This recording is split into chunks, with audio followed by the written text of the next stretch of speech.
What's up everyone and welcome to another episode where we're going to talk about Cobalt Strike being installed on vulnerable Microsoft SQL Server machines.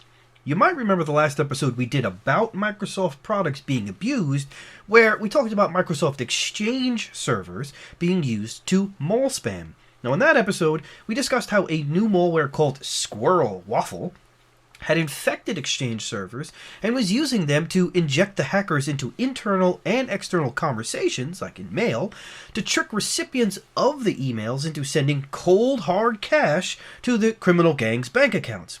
Now, in case you missed that episode, the link is above.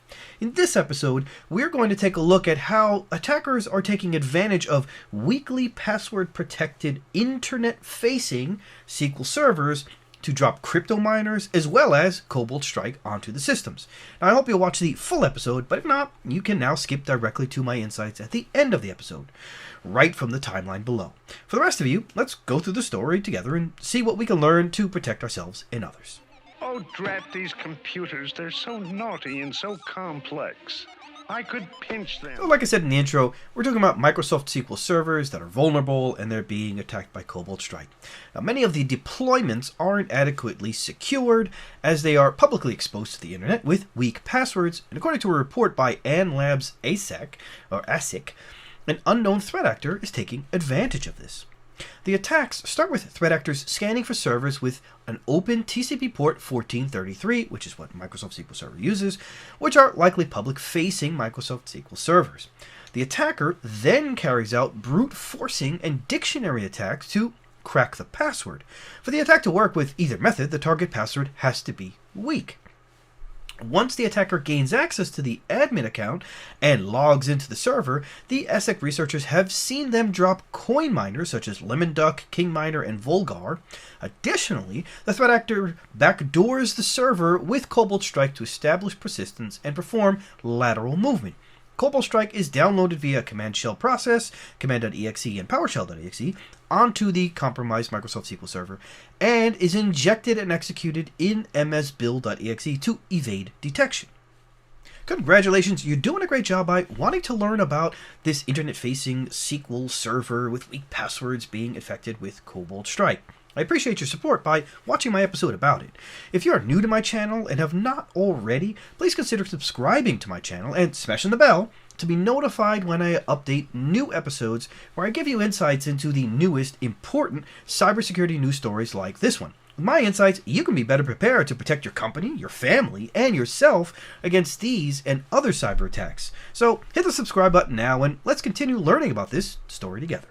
So after the hacker finds your server, sees that it's running port 1433, brute forces the password, gets on the server, and installs Cobalt Strike, after the execution of Cobalt Strike, a beacon is injected into the legitimate Windows www.anmm.dll process and waits for the attacker's commands while staying hidden inside a system library file.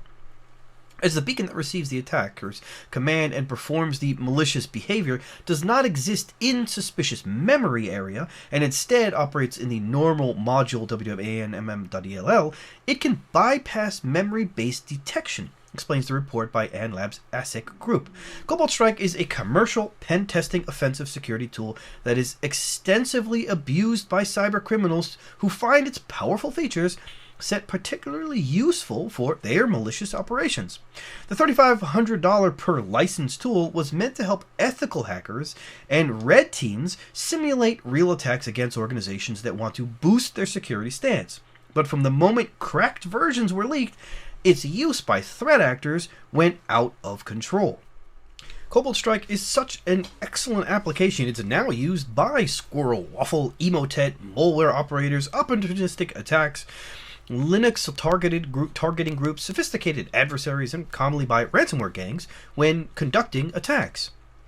The reason why threat actors abuse it so much is its rich functionality, which includes the following: command execution, key logging, file operations, SOX proxying, privilege escalation, mimikatz, credential stealing, port scanning.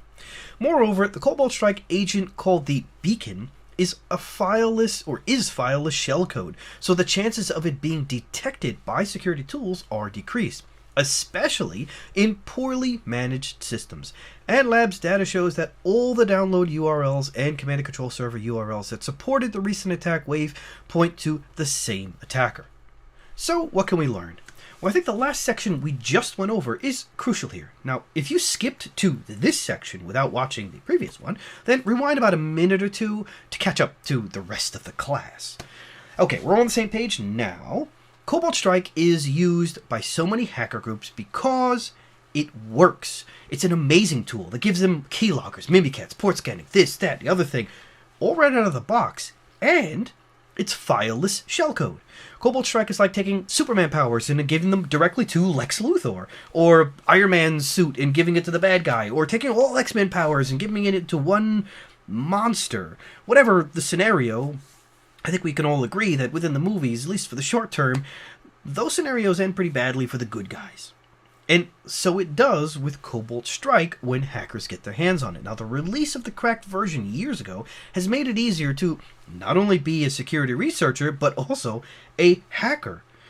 So the key to the issues in this specific story lie in two places for me. Number one, weak passwords and internet-facing SQL servers. That's something you can immediately fix.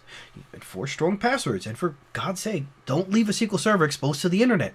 If you absolutely have to, at least use firewall rules to only allow, necessary traffic or based on IP addresses, whatever. But really, you should not have an internet-facing database at this time.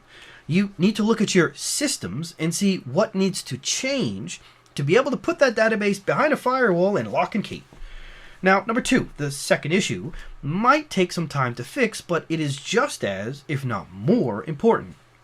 And if you had watched the last minute and not just skipped here, you might have noticed that the second to last statement about Cobalt Strike being fileless shellcode stated that this fact makes it more difficult to detect. It then says, especially in poorly managed systems. This refers to monitoring and management of your infrastructure, checking logs, enforcing security protocols, locking down systems, enforcing secure passwords, etc., etc., etc., etc. If you're just spinning up virtual machines in AWS or Azure or your cloud provider of choice, without ensuring the system follows security protocols, then of course anyone can get in. They can use your servers to, say, mine crypto, and guess who pays for that computing power? You do. So, review your security plans, documentation, and of course review it regularly. Things change. You might switch from, say, Microsoft SQL Server, of course after watching this episode, you might switch to something like MySQL or Postgres. What does that mean for your plans? What does it mean for securing your systems? What ports change, say from port 1433 to 3306 or 5432? And how does that fit into your system monitoring flow? All of these things must be reviewed regularly if you want to stay secure in this day and age. Things are just moving too fast. If you're not doing this, you're essentially bringing, something out of the 17 or 1800s, like a gentleman's duel or the rules for the duel, into today's street shootout. Before you take your 10 paces, turn and fire, you're going to get shot in the back. With that, I say thanks again for watching. Don't forget to share and subscribe if you haven't already, and smash the bell if you haven't already, and I'll see you on the next episode. Take care.